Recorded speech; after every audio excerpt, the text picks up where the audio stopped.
saya itu berbeda dari apa yang memang saya bayangkan sebelumnya. Jadi beliau ini luar biasa. Berarti di sini orang Islam, khususnya orang NU, itu harus bisa mengaplikasikan pola hidup itu dalam diri orang-orang Islam, khususnya warga NU. Bahkan mungkin junjungan Nabi kita bersama, Nabi Muhammad SAW itu juga berbisnis emas juga Pak Kiai. Beliau di dalam sejarahnya disebutkan di saat melamar Dewi Khadijah, istri tercintanya, itu nilai maharnya itu dengan emas, kurang lebih sekitar hampir sekilo.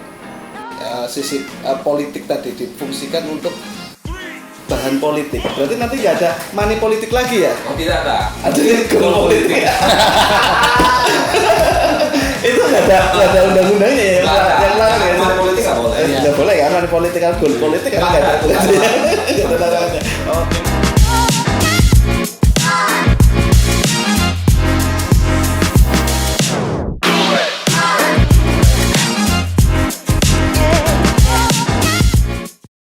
Yo, selamat datang kembali bersama kami di podcast Baby Goal. Semua bisa berbisnis emas. Yo, kali ini kita kedatangan tamu yang cukup istimewa. Dia adalah sosok kiai besar di Banyumas Raya, ulama yang besar juga di tubuh NU. Kita kenalan secara langsung. Mari kita sambut dan perkenalkan Bapak Kiai Abdul Rosa. Halo Pak Kiai, Assalamualaikum Pak Kiai. Coba Pak Kiai, perkenalkan diri Pak Kiai. Saya Abdul Rozak dari Sokaraja Lor, Sokaraja Banyumas. Selamat siang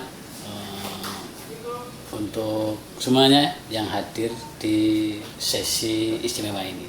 Luar biasa. Jadi Pak Kiai Rozak ini kalau saya lihat dia menjabat, ada 6 jabatan di 16 jabatan 16 jabatan di Banyumas. Salah satunya adalah wakil ketua NU Banyumas. Terus ada 15 lagi nih yang saya ngapal. Mungkin Pak Kiai Rozak yang akan menjelaskan sendiri gitu kan. Coba Pak Kiai, apa saja nih Pak Kiai yang memang sekarang sedang dikerjakan? Saya hari ini sama Allah diamanahi sebagai pengasuh pesantren di Sokaraja, pesantren Al-Jawariyah. Dan insya Allah untuk ke depan nanti ada Al-Jawariyah 2. Ya, luar biasa. Dan yang selanjutnya juga kami aktif di PCNU sebagai wakil ketua, juga di Pagar Nusa. Pagar Nusa itu satu organisasi di bawah NU yang khusus membawahi silat. Di Dewan Hosnya. Yeah. Kemudian di partai politik saya kebetulan dijadikan penasihat di PKB Kabupaten Banyumas. Luar biasa Pak Kiai Rozak, luar biasa. Tepuk tangan. Luar biasa. Jadi saya dengan Pak Kiai Rozak ini sudah 2 kali pertemuan sebenarnya sebelum ini ya. Saya melihatnya sih Pak Kiai Rozak ini sosok kiai yang menurut saya luar biasa, visioner gitu kan. Karena bayangan saya seorang kiai itu bayangan saya sebagai orang yang memang di bidang keagamaan kurang, seorang kiai itu susah diajak ngobrol, apalagi saya dengan keilmuan keagamaan yang kurang, saya justru takut gitu kan. Jadi akan tetapi di 2 kali pertemuan sehingga sampai dengan Pak Kiai Rozak berkenan untuk datang di acara ini, itu penilaian saya itu berbeda dari apa yang memang saya bayangkan sebelumnya. Jadi beliau ini luar biasa. Bahasa-bahasa yang dipakai oleh Pak Kiai Rozak ini juga anak muda banget gitu loh. Saya suka gitu kan. Jadi saya justru lebih tertarik lagi nih untuk mendalami NU berkat obrolan-obrolan ringan yang memang sebelumnya kita obrolkan bersama gitu. Nah selanjutnya selain Pak Kiai Rozak juga kita kedatangan tamu yang cukup istimewa juga. Dia adalah direktur kebanggaan kita bersama, guys. Siapa dia? Bapak Oktoni Charles. Gimana Pak? Gimana kabarnya? Gimana Pak? Alhamdulillah, Luar biasa baik, ya. sehat walafiat. Akhirnya setelah sekian lama Ya, gitu kan lama kita nggak menunggu, ketemu walaupun iya. satu perusahaan. Gak pernah ketemu ini gimana ini? Betul, alhamdulillah dengan kesibukan kita masing-masing akhirnya di acara ini juga kita ketemu juga dengan beliau Pak Kiai Rosak. Iya. Assalamualaikum Kiai. Salam. Iya, perkenalkan saya Oktoni Charles, biasa panggil akrab Mas Tony gitu kan. Saya di sini selaku Direktur PT Putra Putri Harapan Bangsa dengan brand kami Baby Gold. Baby Gold. Gitu. Berarti saya harus terima kasih nih dengan Pak Kiai Rosak karena berkat Bapak Kiai Rosak ini kita bisa dipertemukan. Iya, betul. Aduh, Akhirnya bisa sama-sama berkumpul. alhamdulillah ya, berkat Bapak Kiai Rosak, berkatnya Bapak Kiai Rosak sehingga kita bisa dipertemukan ini di sesi yang luar biasa ini pemirsa. Nih, biar semua pemirsa tahu atau Oke. orang-orang yang memang belum tahu tentang Baby Gold, coba Pak Tony, Baby Gold itu apa sih sebenarnya Baby Gold? Baik, jadi Baby Gold itu adalah salah satu brand produknya dari PT Putra Putri Harapan Bangsa. Dan hal ini adalah brand emas murni atau logam mulia. Jadi kenapa adanya Baby Gold itu adalah awalnya berangkat dari pemikiran kita, kita melihat peluang terutama di bidang bisnis emas. Karena kalau secara pandangan kita dulu awam, kita melihat bahwa yang mampu membeli emas itu hanya dari kalangan menengah ke atas, Pak Yai. Orang-orang kaya. Hanya orang-orang kaya lah, katakanlah seperti itu. Nah, berangkat dari situ kita mulai berpikir mencari solusi bagaimana caranya agar semua itu bisa gitu untuk membeli emas atau terlibat langsung untuk berbisnis emas. Maka di situ kita muncul ide untuk menciptakan emas, tetap bahannya emas yang sama, logam mulia gitu, 24 karat, tapi dengan gramasi yang kecil. Ini yang belum ada Pak Kiai. Nah, di situ kita mulai menciptakan gitu kan emas dengan gramasi kecil sehingga harganya terjangkau dan sampai hari ini alhamdulillah sudah termasuk nasional. Begitu Pak Kiai, ya mulainya seperti itu. Oh gitu ya. Ini luar biasa ini.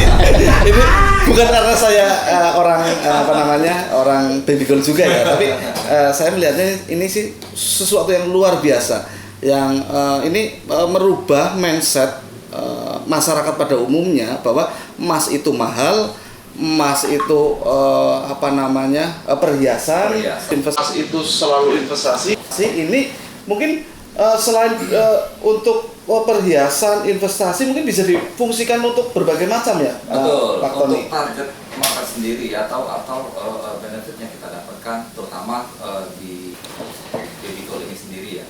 Jadi kalau di Baby Gold sendiri ini justru kita lebih menekankan untuk aktif dalam bisnisnya. Jadi bukan berarti investasi itu tidak menguntungkan, tapi kita lebih menekankan ke bisnisnya. Karena kalau bicara investasi, orang investasi itu kan ibarat menabung. Untuk ketika harga naik baru jual. Nah, ada yang lebih untung lagi. Bagaimana caranya? Dengan cara kita langsung ikut aktif dalam jual beli emasnya. Jadi kita membeli, bisa untuk saat itu juga ketika kita menjual. Nah, ini yang sedang kita jalankan hingga hari ini. Begitu Pak. Ya. Target marketnya seperti apa? Kalau boleh tahu, ibaratnya buat gambaran pemirsa di rumah, di saat mereka mau beli Baby Gold ini buat apa? Apakah buat souvenir atau buat apa? Oke, kalau target market sendiri itu luas sekali. Selain untuk souvenir, itu juga bisa dijadikan semacam ID card atau juga misalkan mungkin sebentar lagi kita ada masuk masa-masa politik ya, Pak. Nah, itu juga bisa untuk sebagai media untuk penyampaian program-program misal. Nah, itu bisa di situ karena di Baby Gold sendiri juga kita bisa custom, Pak. Jadi kita bisa mengcustom kemasan itu dan di situ kita bisa menuangkan nih, kita bisa menuangkan program apa yang ingin kita sampaikan ke anggota. Itu seperti itu. Dan masih banyak lagi contoh lagi misal pernikahan, wedding gitu kan. Wedding itu biasa souvenir kalau zaman dulu itu kan sebenarnya macam-macam, ada MUK dan lain sebagainya. Nah, hari ini kita bisa memberikan souvenir berupa emas. Dan di situ di kemasan itu bisa kita tampilkan juga ada pengantinnya. Nah, foto yang ada foto yang bisa kita pasang di situ, sehingga bagi undangan yang datang pun akan sangat berkesan gitu. Ketika souvenirnya ada emas murninya dan juga ada si mempelai di situ. Oke, luar biasa ini pemirsa. Justru ini ada yang menarik nih di sisi politik tadi, difungsikan untuk bahan politik. Berarti nanti nggak ada money politik lagi ya? Oh, tidak ada. Ada goal politik. Itu nggak ada undang-undangnya ya? Yang larang ya? Money politik nggak boleh. Nggak boleh kan? Money politik kan goal politik kan nggak ada larangannya. Oke pemirsa, itu kurang lebihnya gambaran tentang baby goal. Kurang lebihnya masih banyak mungkin yang perlu kita kupas tentang baby goal ini sendiri. Nanti kita lanjut. Tapi dari dua sosok yang luar biasa ini mungkin bisa saya combine gitu kan, maksudnya ini ada pertanyaan gini, pertanyaan untuk Bapak Kiai Rozak ini yang notabene itu ulama kiai yang memang biasanya itu sosial oriented atau fokus di bidang keagamaan. Jadi menurut Pak Kiai Rozak, dengan bisnis emas baby gold ini menurut pandangan Pak Kiai seperti apa Pak Kiai? Salah satu dari amanah Rasulullah kepada umatnya, itu beliau sangat bangga apabila ada orang tua yang menurunkan anak cucu yang mapan ekonomi. Berarti beliau membuka, karena latar belakang beliau adalah pengusaha. Itu masyhur pengusaha, dan istrinya pun pengusaha, miliarder itu di sana. Nah, berarti di sini orang Islam, khususnya orang NU, itu harus bisa mengaplikasikan pola hidup beliau dalam diri orang-orang Islam, khususnya warga NU, untuk meniru, sehingga nanti bisa berinteraksi dengan masyarakat semua lapis, dan bisa mengambil nilai profit untuk beribadah. Karena faktanya ibadah itu pasti membutuhkan biaya. Sekaligus saya akan pertanyakan ini terkait cara pandang bisnis emas ini menurut Bapak Kiai Rozak. Bagaimana Pak Kiai Rozak terkait bisnis emas ini? Menurut pandangan Bapak Kiai, pandangan agama itu seperti apa Pak Kiai? Bahwa di Al-Quran itu ada nas yang menyebutkan innamal bay'u mantaroti, bahwa bisnis itu didasarkan oleh saling terima, saling menerima, antara pembeli dan penjual. Bahasa Jawanya yang apak ya, saling bombongnya lah. Saling bombong. Untuk komoditas emas itu kategori jenis yang halal, tidak diperselisihkan untuk dibisniskan. Termasuk karena itu salah satu perhiasan, ya, keindahan dunia.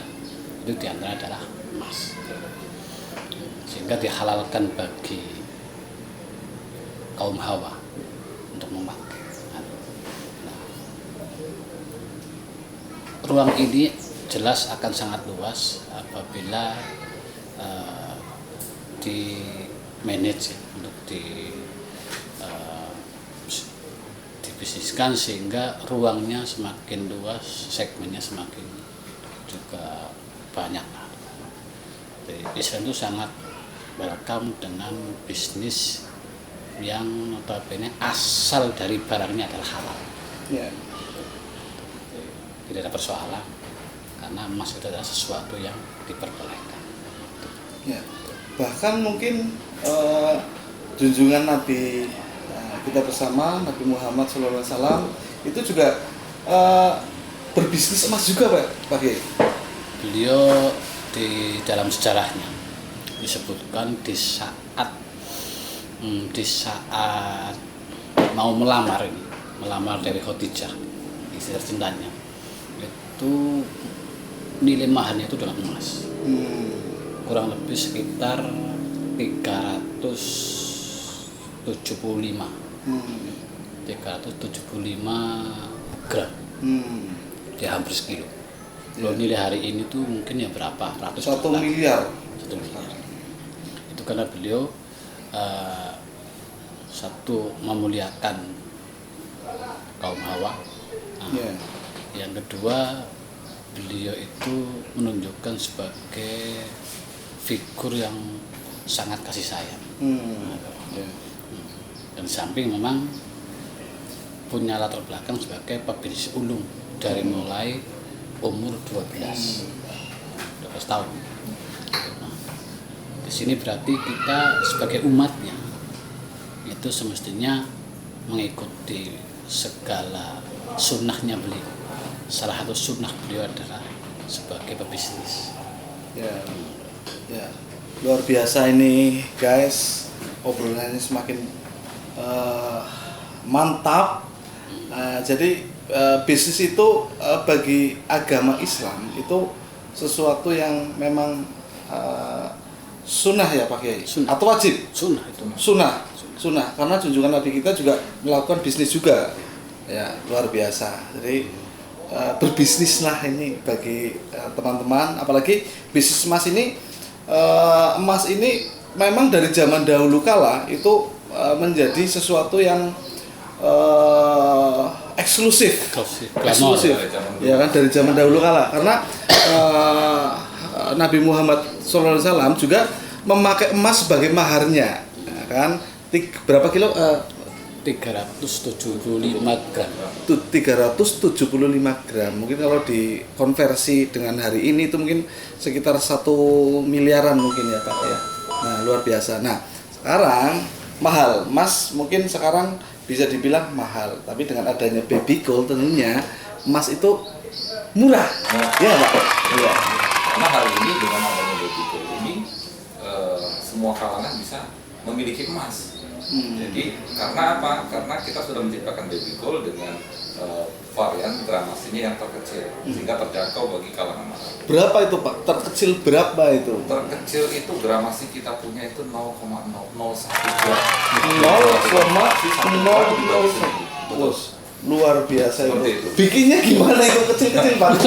Nah itu untuk membuat itu sendiri itu kan memang butuh selain teknologi pasti, tapi tidak cukup hanya di teknologi saja. Artinya begini, walaupun kita memiliki mesin pagi hari ini belum tentu mampu untuk melakukan menciptakan emas dengan gramasi yang sekecil itu. Artinya tetap dibutuhkan tenaga ahli. Luar biasa. Nah, sampai hari ini itu brand mana nih? Ada brand nggak yang bisa bikin gramasi 0,001 itu? Kalau sejauh ini yang baru-baru muncul sih sudah ada beberapa brand yang sudah mulai menciptakan juga di 0,001. Tapi yang kita tahu untuk pertama itu adalah kita meluncurkan produk ini pertama kali di varian gramasi 0,0. Berarti bisa dibilang baby gold itu adalah pelopor gramasi terkecil. Luar biasa. Luar biasa. Dengan adanya teman-teman kompetitor brand-brand baru ini, setidaknya kita menginspirasi luar biasa teman-teman yang lain juga untuk mengembangkan bisnis emas ini khususnya. Luar biasa. Oke pemirsa, berarti baby gold ini adalah pelopor gramasi terkecil pemirsa. Luar biasa. Apalagi nih yang bisa diinformasikan terkait baby gold selain gramasi terkecil? Selain gramasi terkecil, oke. Terus di baby gold ini banyak sekali kemudahan Pak, dan luas sekali yang bisa kita terapkan atau aplikasikan pada produk baby gold khususnya. Seperti yang tadi sempat kita bahas terkait target market, gitu. Di baby gold ini juga kita bisa mengaplikasikan banyak hal selain yang tadi pernah kita sampaikan. misalkan untuk penyampaian program, misalkan program pemerintah atau apapun itu yang bisa kita cantumkan pada kemasan. Dalam hal ini kita ada custom. Betul. Nah, itu bisa kita cantumkan di kemasan custom. Berarti boleh gambar apa saja boleh? Boleh. Kalau gambar Mas Gotus gitu kan, saya punya teman Gotus itu bisa ya? Bisa. Ya, luar biasa. Betul. Berarti terserah kita Terserah. mau mengaplikasikan imajinasi kita Bisa dituangkan di situ, bisa. Luar sekali. biasa. Itu beberapa keunggulan dari Gola. Saya baru kali ini mendengar brand emas yang bisa apa saja nih. Betul. Lu minta apa? Gue ada. Palu gada dong, Pak. Betul. Kurang lebih seperti itu. Satu lagi. Seandainya nih saya itu kepengen ikut bisnis baby girl, itu apa yang harus saya lakukan? Apakah saya harus kemana gitu? Apa harus mengumpulkan duit berapa gitu atau seperti apa? Kalau untuk ikut langsung berbisnis emas khususnya baby girl itu sebetulnya sangat-sangat gampang. Jadi kalau bicara untuk registrasi langsung ke member, cuman sebelumnya sebaiknya dipelajari dulu tentang apa itu baby girl sendiri. Pertama belajar tentang bisnis emas dulu. Yang kedua tentukan instrumennya nih, instrumen bisnis kita mau pakai, misal dalam hal ini baby girl, pelajari juga baby girl. Jadi supaya apa? Supaya nanti ketika bergabung pun kita sudah tahu nih kita harus melangkah kemana. Jangan sampai kita belum tahu sepenuhnya tiba-tiba kita bergabung di situ kita bingung. Walaupun bisa, tapi kan mungkin agak lama butuh pembelajaran lebih lanjut. Jadi kalau untuk langsung bergabung memang sudah mengerti tentang bisnis emas khususnya, itu bisa langsung mendaftar menjadi distributor, Pak. Oh, distributor. Kita ada 2 tingkatan member di baby girl itu. Ada pertama ada dealer, di bawahnya dealer itu ada distributor. Kalau dealer itu seperti apa? Syarat-syaratnya distributor itu seperti apa, Bu? Oke, untuk dealer itu kita ada batas kuota maksimum di per kabupaten atau kota itu kita batasi hanya 2 dealer. Hanya 2 dealer. Jadi dia untuk wilayah tertentu hanya 2 dealer. Itu. Terus selanjutnya untuk terkait biaya dan lain-lain itu dealer sendiri hari ini di sini mungkin nanti. Oke. Bisa hubungi nomor 2. Untuk distributor itu sangat gampang karena tidak ada batasan, Pak. Nggak ada batasan. Ya, artinya tergantung dengan niat dan tujuan teman-teman sekalian nih untuk bergabung ini untuk bisnis kah atau untuk investasi sendiri atau juga untuk penunjang bisnis dia. Contoh untuk bundling produk gitu kan. Artinya dia untuk meningkatkan penjualan atau daya tarik produk yang dia jual. Seperti itu. I see. Jadi begini, contoh misalnya saya jualan korek api contoh. Ya. Beli korek api di saya bonus emas. Luar gimmicknya dapat. Jadi Betul. saya punya ide nih untuk jualan sesuatu dengan memakai baby gold. Bisa dibundling. Iya, bisa bundling ya, Bisa. Oke, luar biasa. Selanjutnya mungkin apalagi nih, saya bingung.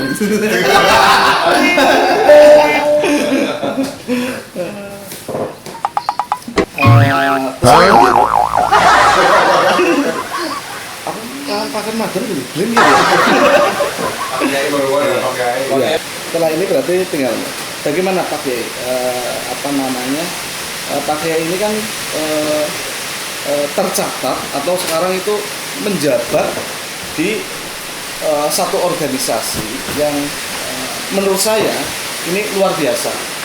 Jadi jaringan juga mungkin yang saya tangkap di pembicaranya Pak Tony ini, dia juga memakai jaringan. Begitu juga yang saya lihat di organisasi yang memang sedang digeluti atau memang sedang dipimpin oleh Pak Kiai Rosak, ini juga merupakan jaringan. Ada nggak peluang-peluang untuk bisa disinergikan antara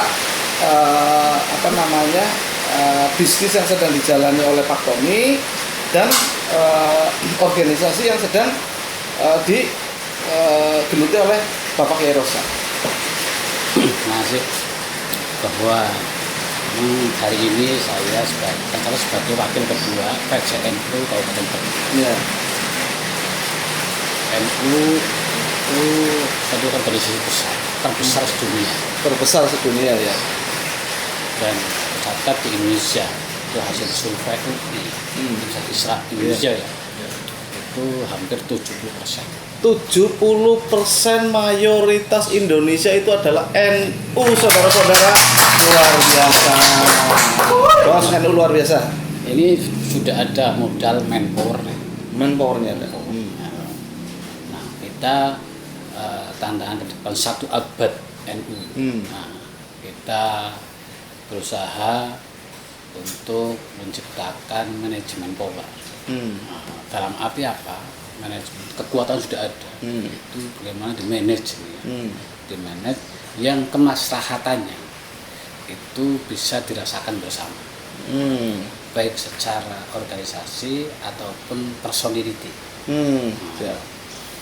Nah, ini memang butuh membangun mindset baru.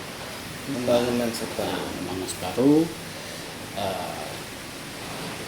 sehingga kita bisa menangkap peluang ini sebagai sebuah terobosan yang insya Allah luar biasa. Kita pasang pribadi saya mengucapkan welcome untuk seluruh bisnis. Yang penting tujuannya baik, positif, dan demi kemaslahatan.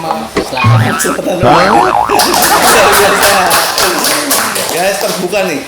Jadi bukan Baby Gold saja mungkin ya. Jadi seluruh bisnis-bisnis yang ada di Banyumas khususnya itu berpeluang atau berpotensi untuk gabung di NU. Untuk gimana caranya bersama-sama mengembangkan NU dalam sektor perekonomiannya. Begitu mungkin maksudnya Pak Yoyo. Luar biasa.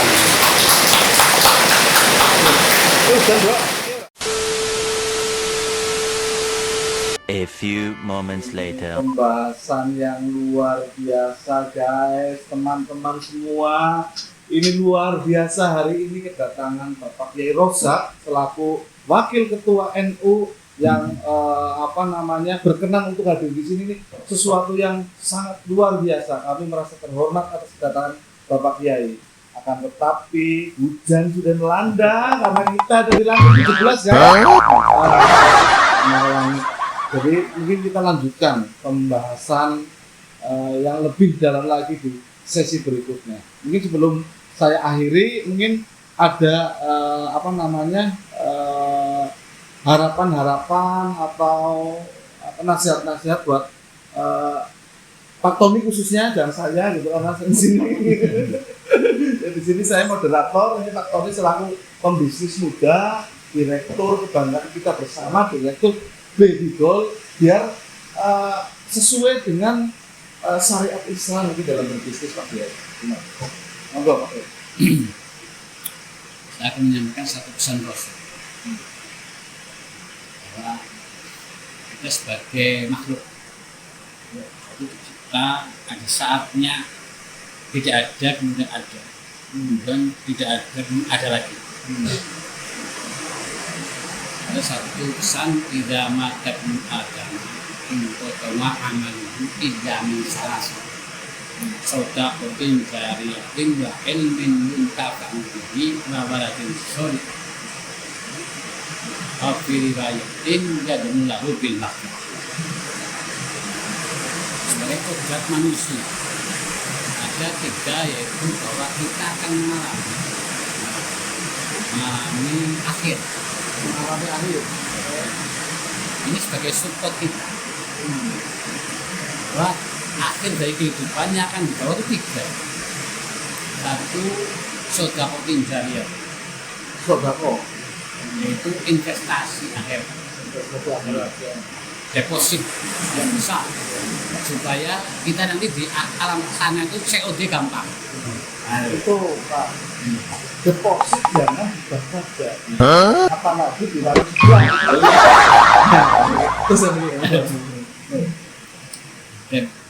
Sedekah jariyah itu di dalam beberapa literatur klasik disebutkan bentuknya adalah biasanya jalan, buku, bentuk masjid, sholat, terus pesantren, dan sebagainya. Intinya untuk kemaslahatan agama. Yang kedua, wa ilmin yutafa'u bihi. Ilmu yang diberikan sama Allah kita tularkan. Salah satunya. Nah, ini berarti merubah mindset umat. Nah, ini dengan ilmu dari manajemen Baby Gold sehingga bisa merubah umat khususnya di Banyuwangi ya menjadi jutawan-jutawan yang solih dan solihah. Sehingga membangun peradaban yang di situ peradabannya penuh dengan saling kasih sayang, saling memberi dan sebagainya. Kemudian yang ketiga, waladun sholihin yad'ulahu bil maghfirah, generasi yang soleh, yang peduli dengan kita. Kita hari ini peduli dengan orang tua. Nah, nanti kita berinvestasi anak peduli dengan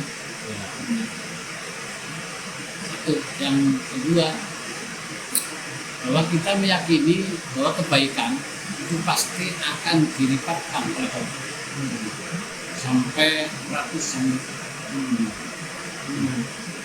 Ini akan menjadi investasi yang berkelanjutan, sistemik. Jadi kalau namanya manajemen Baby Gold itu bisa merubah mindset yang tadinya mereka malas menjadi semangat hidupnya tinggi, yang tadinya fakir menjadi mapan ekonomi. Nah, itu akan terus berkelanjutan pahalanya. Man jalla ala khairin falahu mislu ajri fa'il. Menunjukkan jalan yang baik dengan ilmu manajemen Baby Gold akan tumbuh generasi-generasi baru. Nah, yang siap untuk membangun bangsa, membangun umat, membangun masyarakat yang gembira. Luar biasa, ini tantangan kita bersama Pak Tony, khususnya untuk Pak Tony sebagai direktur, kebanggaan kita bersama. Ya, ini satu tantangan dan harapan kita bersama PT Putra Putri Harapan Bangsa dengan brandnya Baby Gold akan bisa memberikan dampak yang positif untuk masyarakat Indonesia. Amin, amin ya rabbal alamin. Mungkin sampai di sini, sampai ketemu di podcast Baby Gold selanjutnya. Baby Gold, semua bisa berbisnis emas.